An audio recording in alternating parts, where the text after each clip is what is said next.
কে গোসাই? মায়েরা, এই জগতে গোসাই কে জানেন? গো মানে গতি, আর সাই মানে শুদ্ধতা। যার মনের গতি শুদ্ধতা হয়েছে সে গোসাই। গোসাই হওয়ার জন্য কোনো পোশাক লাগে না। গোসাই হওয়ার জন্য মাথায় জট তৈরি করে লাগে না। কদিন চান করা বন্ধ দাও না, গাব তেল মাথায় দাও না, জট এসে যাবে। জট তৈরি করতে টাইম লাগে, কিন্তু গোসাই হওয়া যায় না। মাথায় জট নেই, হতে পারে ও গোসাই। উপরের সাজটা গোসাই সাজ হলে কি হবে? ভেতরটা সাই হতে হবে। ভেতরটা, অন্তরটা যা সাই নয়, তারা সাধু নয় ভাই। সাধু কখনো হিংস্র হয়,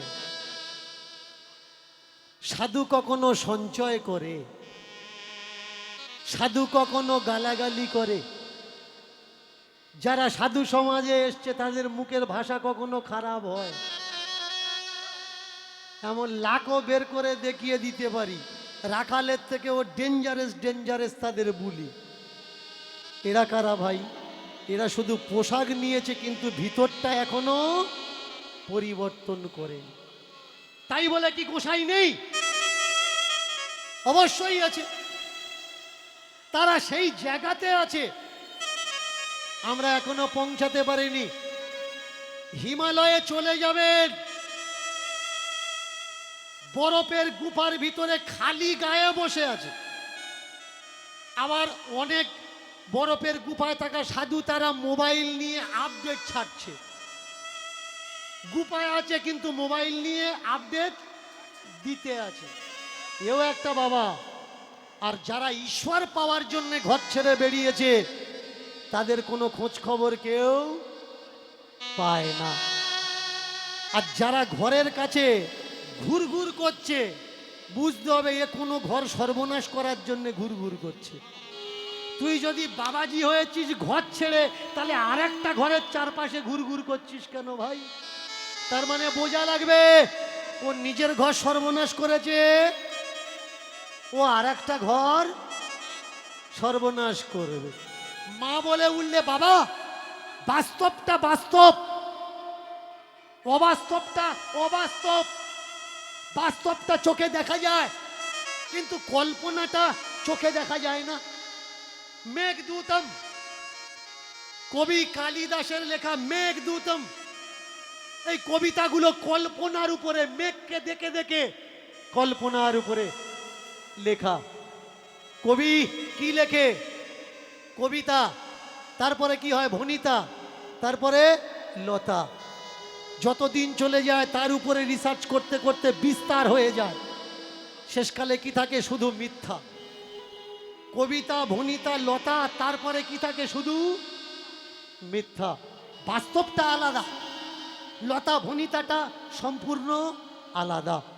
আমাদের সনাতন ধর্মের, ভালো করে মন দিয়ে শুনুন, আমাদের ধর্মের নাম হিন্দু ধর্ম নয়।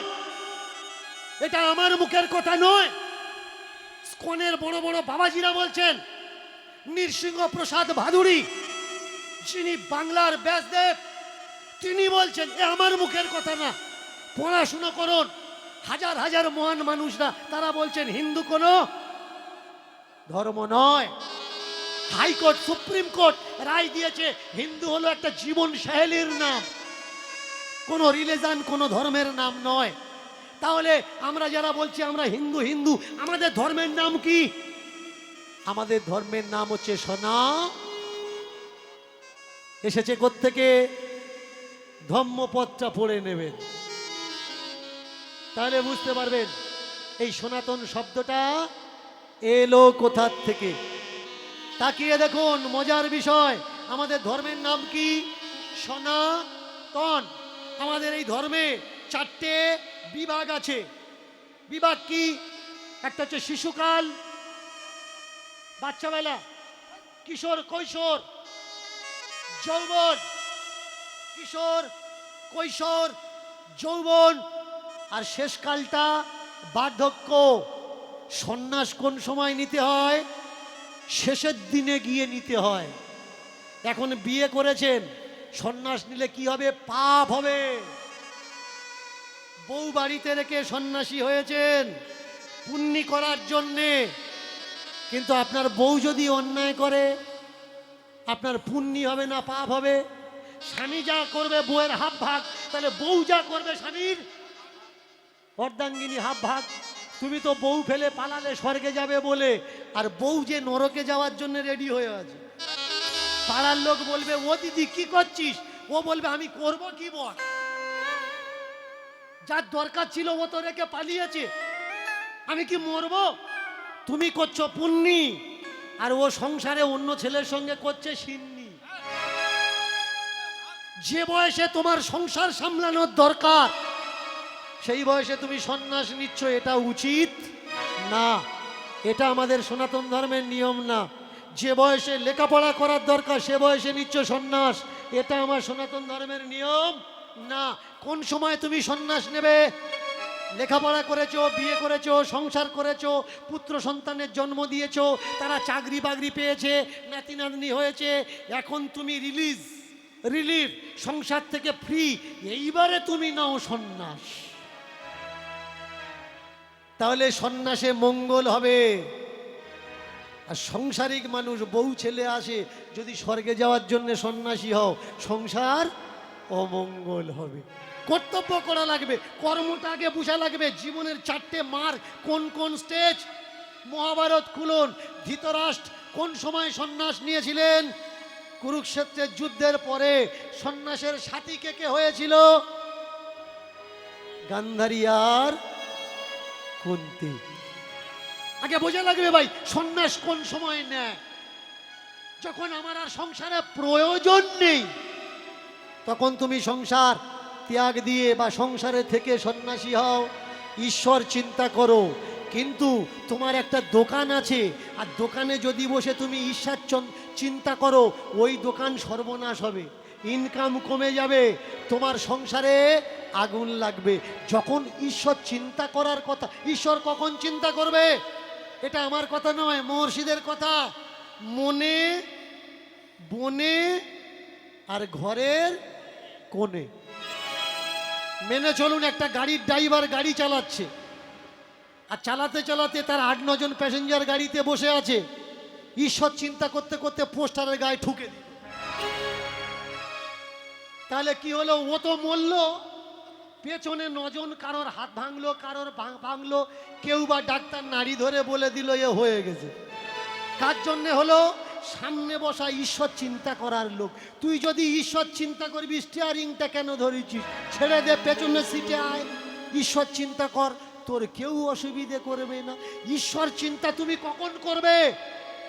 কাজের অবসর সব হয়ে গেছে, এবার তুমি বিছানায় ঘুমোতে যাবে, আর ঘুমানোর দরকার নেই। সারা রাত মনে মনে চিন্তা করো না, কারোর ক্ষতি হবে না। আর চিন্তা কখন করবে? সব কর্তব্য যখন করা হয়ে যাবে, শেষ জীবনে পারলে ঘরে থাকো, না পারলে বনে যাও। মনে, বনে, ঘরের কোণে। মা ধর্মকে বলছে, ও বাপ, তোর কে বলেছে তাকে পেতে বাড়ি ছাড়তে হয়? ও বাবা, বাড়ি ছাড়তে হয়। তোকে কে বলেছে তাকে পেতে বাড়ি ছাড়তে হয়? তোকে বাড়ি ছাড়তে হয়। তোকে কে বলেছে তাকে পেতে বাড়ি ছাড়তে হয়? বাড়ি ছাড়তে হয়। তোকে কে বলেছে তাকে পেতে বাড়ি ছাড়তে হয়? বাড়ি ছাড়তে হয়। সে আছে তো সবার মাঝে, এক জায়গাতে নয়, এক জায়গাতে নয়। আর সে আছে সবার মাঝে, এক জায়গাতে নয়, এক জায়গাতে নয়। ও ভাই, সে আছে তো সবার মাঝে, এক জায়গাতে নয়, এক জায়গাতে নয়। সে আছে সবার মাঝে, এক জায়গাতে নয়, এক জায়গাতে নয়। তোকে তোকে কে বলেছে তাকে পেতে বাড়ি ছাড়তে হয়, বাড়ি ছাড়তে হয়। তোকে কে বলেছে তাকে বাড়ি ছাড়তে হয়, বাড়ি ছাড়তে হয়। ওমা, ওই বাবাজি বলেছে, বলতো দেখি, যারা তোকে বোঝাচ্ছে, ভালো করে কথাগুলো মন দিয়ে শুনবেন, যারা তোকে বোঝাচ্ছে তাকে পেতে গেলে বাড়ি ছাড়তে হয়, তারা কেন বাড়ি ছেড়ে তীর্থে বাড়ি বানায় হায়, তীর্থে বাড়ি বানায় হায়। আর তারা কেন বাড়ি ছেড়ে তীর্থে বাড়ি বানায় হায়, বাড়ি বানায় হায়। তারা কেন ঘর বাড়ি ছেড়ে তীর্থে বাড়ি বানায় হায়, তীর্থে বাড়ি বানায় হায়। তারা কেন বাড়ি ছেড়ে তীর্থে বাড়ি বানায় হায়, বাড়ি বানায় হায়। ঈশ্বর পেতে ওরা তোমায় বলল করতে হবে কষ্ট। ঈশ্বর পেতে গেলে কি করতে হবে? ঈশ্বর পেতে গেলে ওরা তোমায় বললে করতে হবে কষ্ট। বর্ষায় ভিজে রোদ্দুরেতে শরীর করো নষ্ট। আর বর্ষায় ভিজে রোদ্দুরেতে শরীর করো নষ্ট, বর্ষায় ভিজে রোদ্দুরেতে শরীর করো নষ্ট। ঈশ্বর পেতে তোমায় নাকি করতে হবে কষ্ট।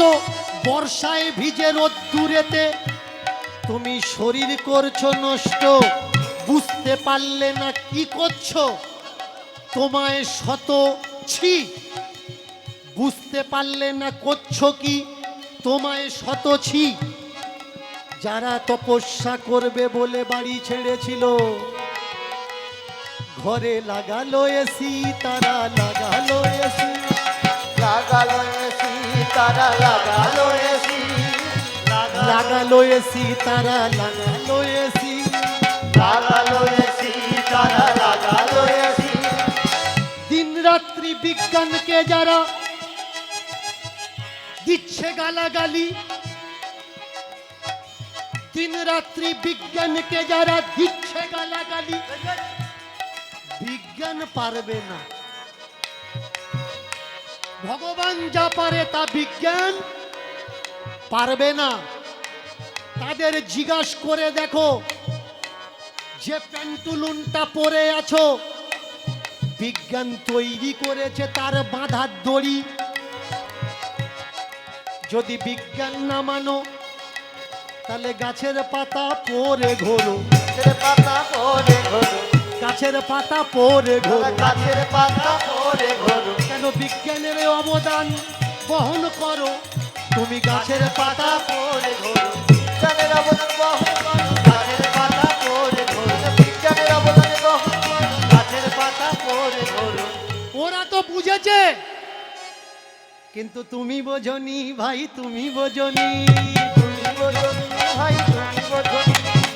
ওরা তো বুঝেছে, তুমি বোঝনি। ওরা তো বুঝেছে, তুমি বোঝনি।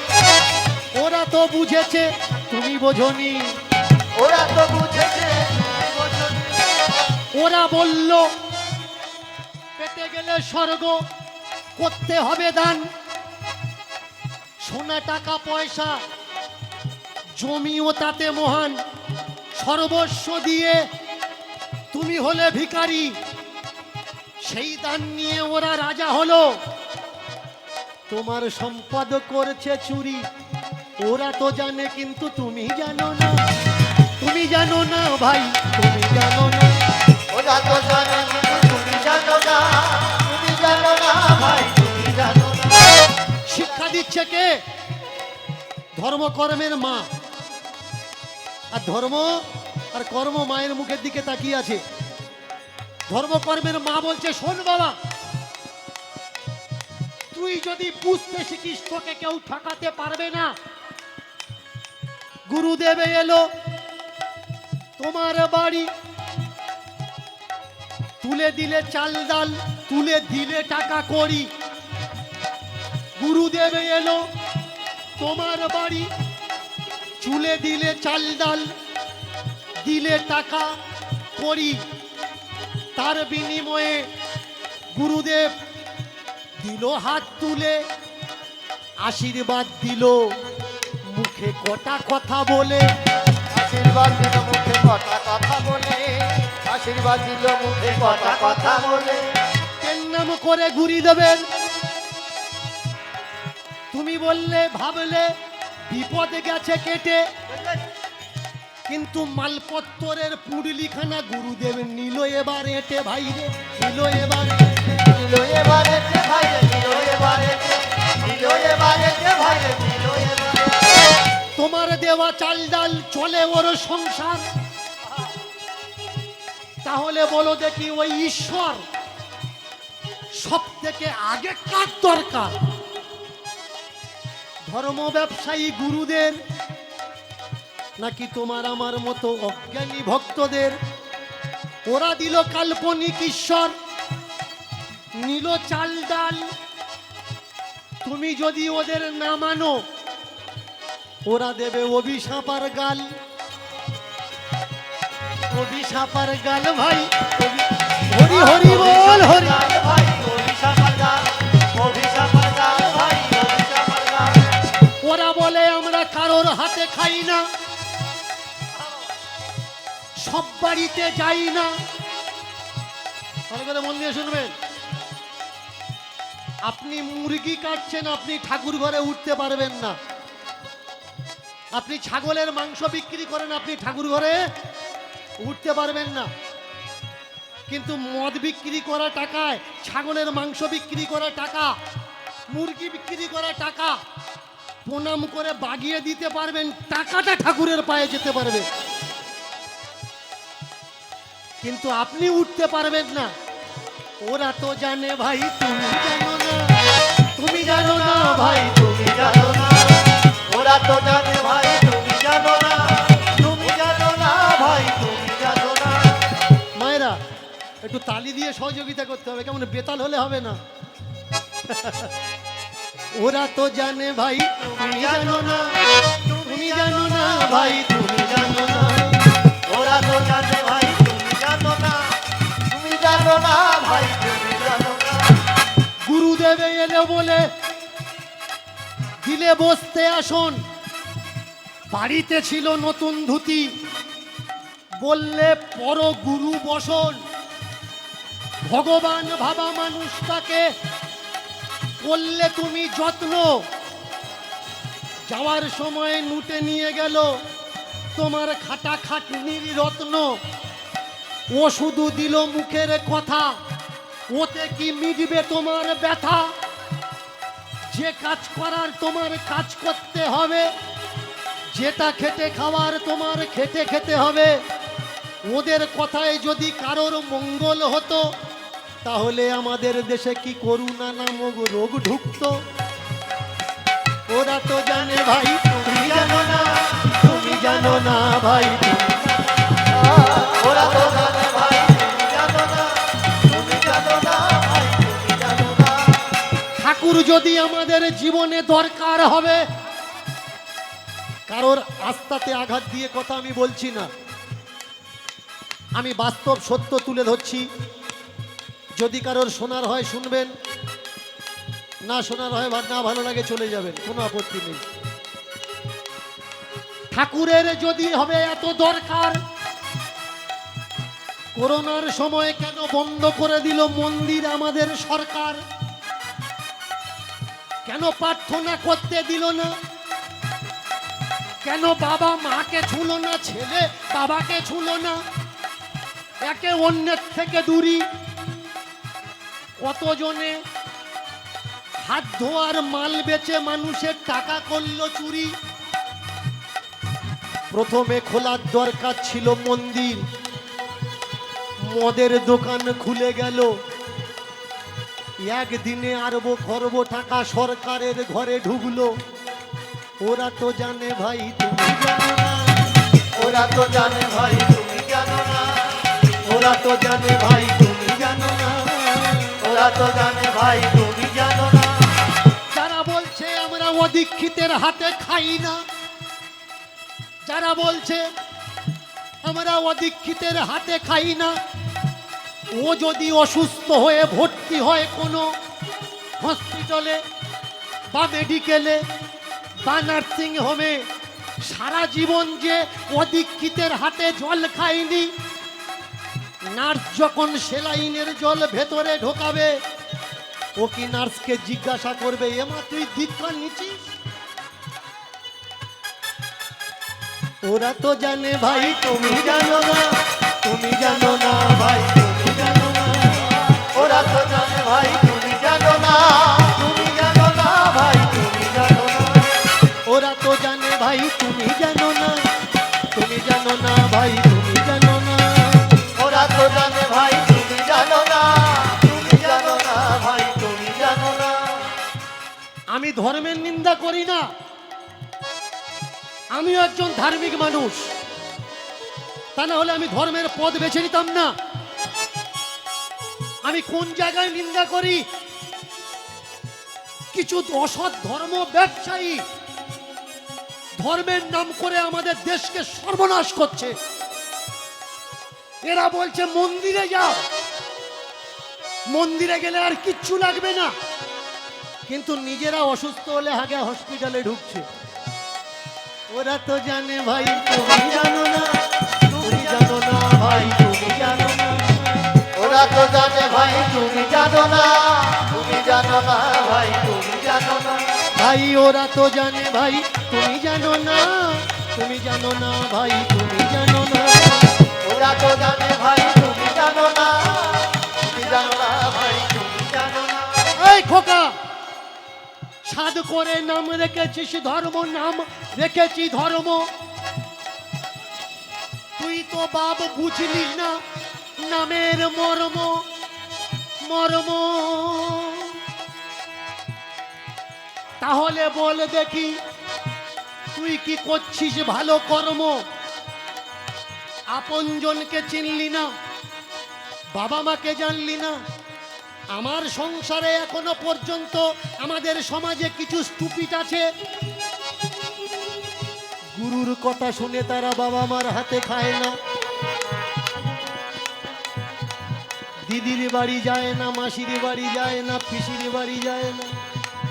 কে বলেছে? গুরু মানা করেছে। হ্যাঁ রে, গুরু তোকে যদি বলে তুই মর, তুই মরবি? তোর নিজের বিচার নেই, নিজের বুদ্ধি নেই, নিজের বিচার বিবেচনা কোথায়? যারা গুরুর উপরে নির্ভর তারাই তো সংসারে আগুন জ্বালায়। যারা নিজের বিচার বুদ্ধি দিয়ে, শিক্ষা দিয়ে বুঝে নেয়, তারা কিন্তু দেশের কোনো মঙ্গল করুক বা না করুক, অমঙ্গল করে না।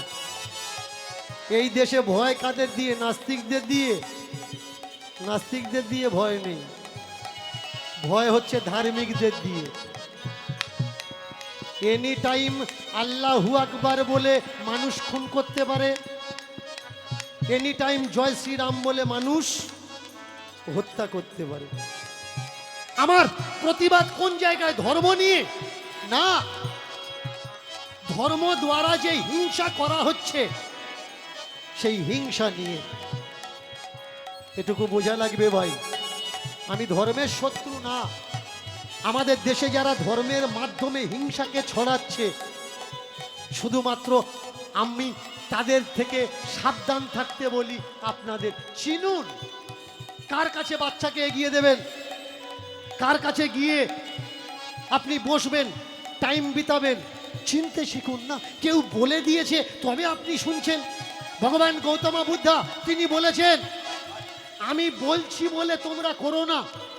আমিও বলি, অনেকে আমার অন্ধভক্ত হয়ে গেছে, দীনকৃষ্ণ ঠাকুর যা বলবে আমরা তাই করব। না বাবা, তুমি এমন করো না, তুমি আমার কথা শোনো, আর পাঁচজনের কথাও শোনো। ঈশ্বর তোমার বিচার বিবেচনা বুদ্ধি দিয়েছে, সেই বিচারের অঙ্কে ভালো করে কষ্টি পাথর দিয়ে ঘষে নাও, কোনটা করা উচিত, কোনটা করা উচিত না, আর তুমি সেটাই করো।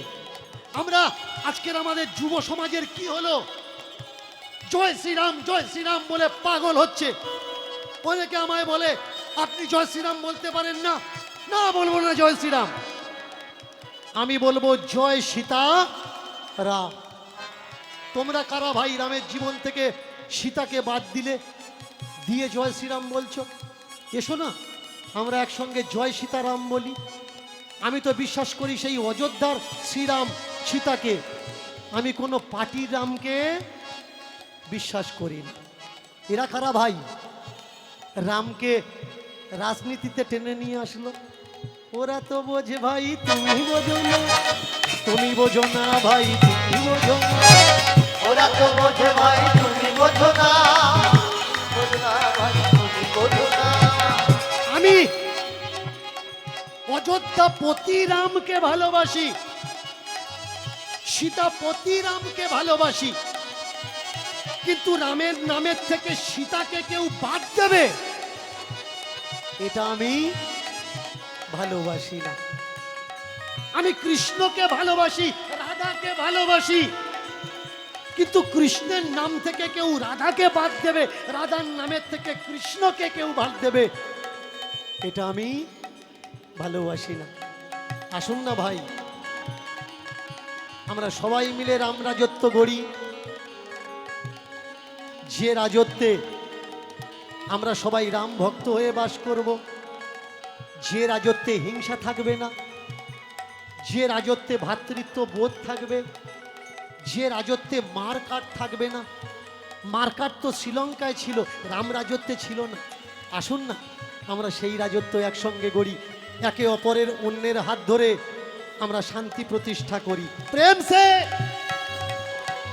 ওরা তো জানে ভাই, তুমি জানো না, তুমি জানো না ভাই, তুমি জানো না। ওরা তো জানে ভাই তুমি জানো না, তুমি জানো না ভাই তুমি জানো না। তুমি জানো না ভাই, তুমি জানো না। তুমি জানো না ভাই তুমি জানো না। এই ধর্ম এটা করলি কোন কর্ম? আমার কাছে আছিস 16 বছর, একদিনকার কথা শুনলি, তার কথা শুনে তুই আমায় ভুলে গেলি। বল দেখি কে তোর আপন? ধর্ম বলে উঠলে সেই আছে একজন, যত কষ্ট হোক আমি করব তার দর্শন। বাবা বললে যেতে দাও, বাইরে ঘুরতে দাও, বাইরের জগৎকে জানতে দাও।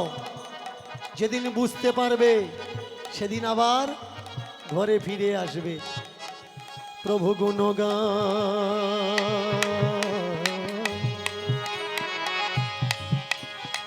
প্রভুর গুণগান করতে করতে ধর্ম বাড়ি ছেড়ে গেল বাইরে সেই গাছতলায়, যেখানে গুরুরূপী বসে আছে গোসাই। কর জোর করে বলে, ও গো গোসাই ঠাকুর, নিয়ে চলো আমার ঈশ্বরের কাছে, সে দেখি আছে কত দূর। জিজ্ঞেস করবো যদি তুমি আসল হবে, তাহলে সংসারে কেন নকল বাবা মায় আমায় দিলে? কোন অপরাধ করেছি যে আমায় তুমি দূর করে দিলে? ছোট্ট মনের নানান রকম প্রশ্ন গুছিয়ে রেখেছি হৃদয়ে সতৃষ্ণ। আমায় এবার নিয়ে চলো ধর্ম আর বাবাজি চলেছে নাচতে নাচতে হিমালয়ের পথে। খিদে যখন পায় দুটো হাত পেতে ভিক্ষা চায়, পেতে দাও দয়া। এইভাবে কেটে গেল তার অনেকগুলো বৎসর। চিন্তা করছে ধর্ম যার জন্যে বাড়ি ছেড়েছি, তাকে তো এখনো পেলাম না, পেলাম না, পেলাম না। ও গো গুরুদেব,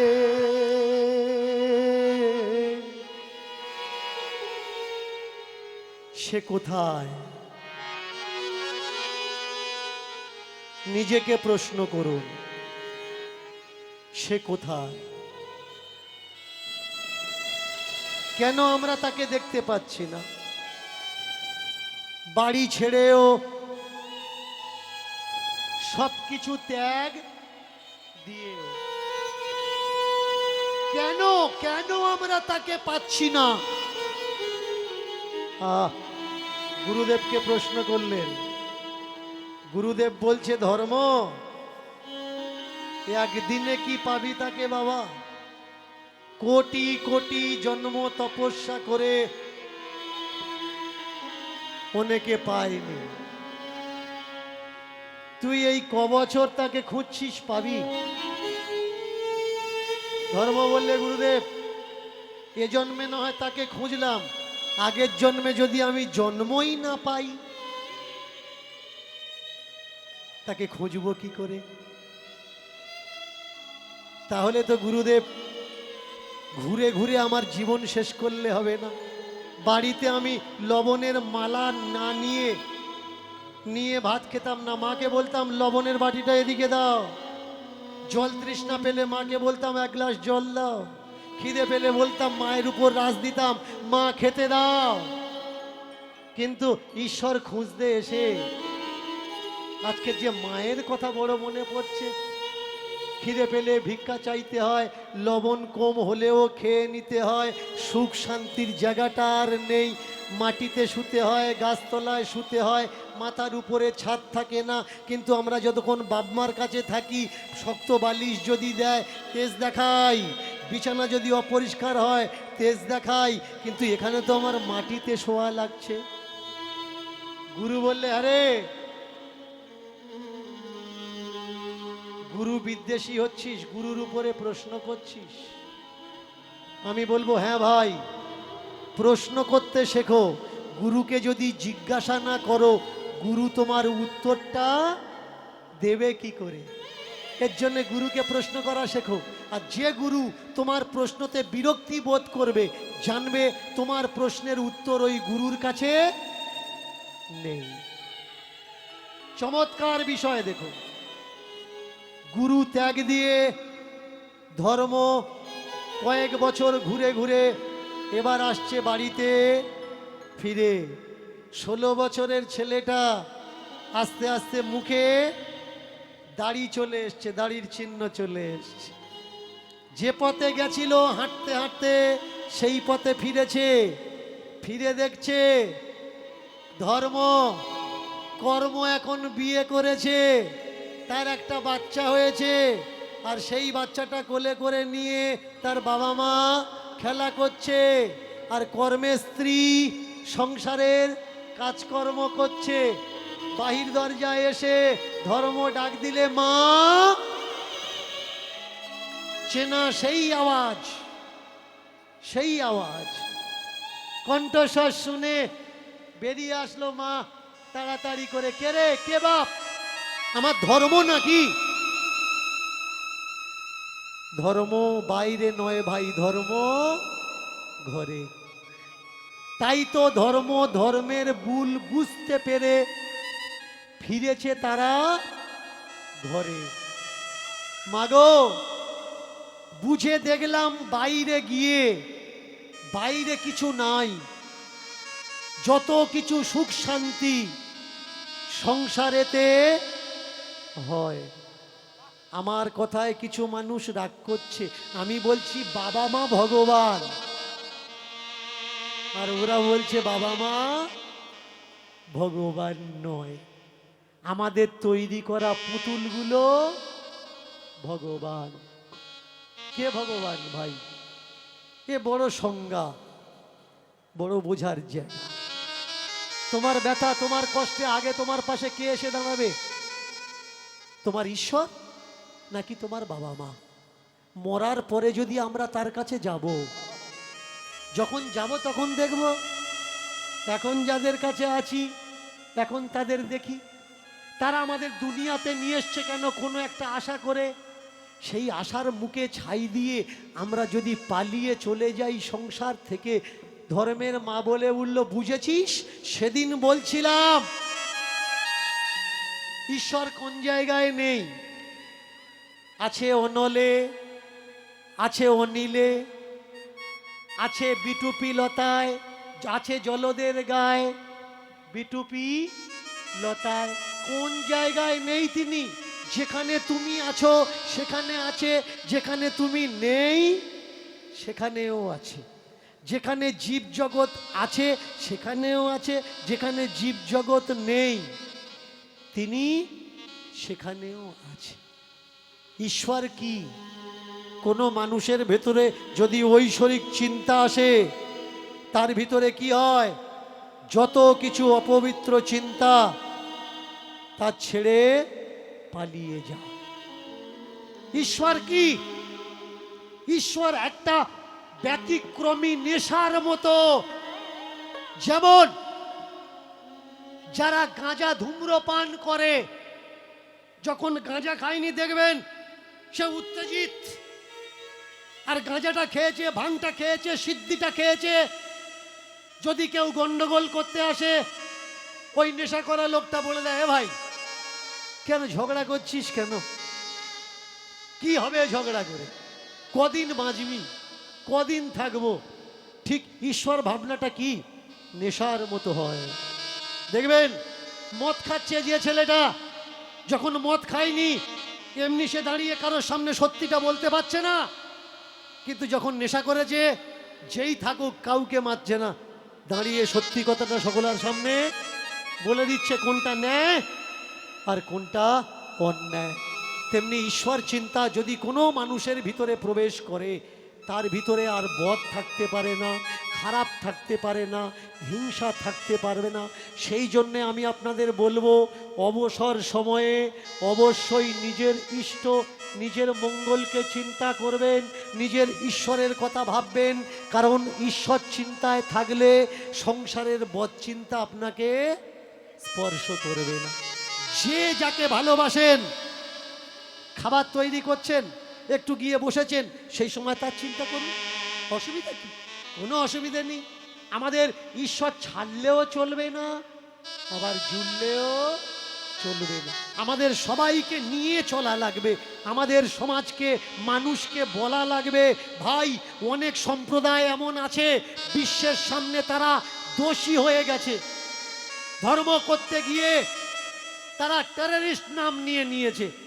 কিন্তু এসো না ভাই, আমরা আমাদের শাশ্বত সনাতনকে পৃথিবীর মাঝখানে এইভাবে ছড়িয়ে দেব, আমাদের ধর্মকে মানুষ গ্রহণ করবে আর বলবে সনাতন মানে শান্তির ধর্ম, সনাতন মানে প্রেমের ধর্ম, সনাতন মানে ভ্রাতৃত্বের ধর্ম, সনাতন মানে মিলনের ধর্ম, সনাতন মানে জ্ঞানের ধর্ম, সনাতন মানে চেতনের ধর্ম, চৈতন্যের ধর্ম। সনাতনে প্রবেশ করলে জীবনে আর কিছু লাগে না। আর সেটা প্রতিষ্ঠা করতে হবে কাদের? আমাদের। উপর থেকে কেসে কেউ আমাদের এমন করে দেবে না।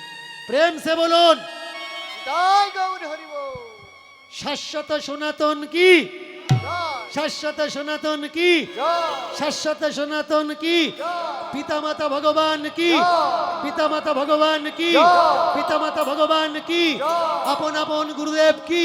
জয়। আপন আপন গুরুদেব কি? জয়। আমাদের দেশের মহান মানবগণ কি? জয়। অবতারগণ কি? জয়। হ্যাঁ, এই সূত্রে ছেলেটাকে কাছে ডেকে কোল দিলে ধর্ম বলে উঠল, মা আমি তোমাদের এত কষ্ট দিয়েছি, বাড়ি ছেড়ে চলে গেছি, তবু তুমি আমাকে বুকে জড়িয়ে ধরলে। মা বলে উঠলে, ধর্ম আমি তো মা রে। ছেলে হাজার অন্যায় করুক সবাই ফেলে দেবে, কিন্তু মা কখনো ফেলতে পারে না। হাজার অন্যায় করুক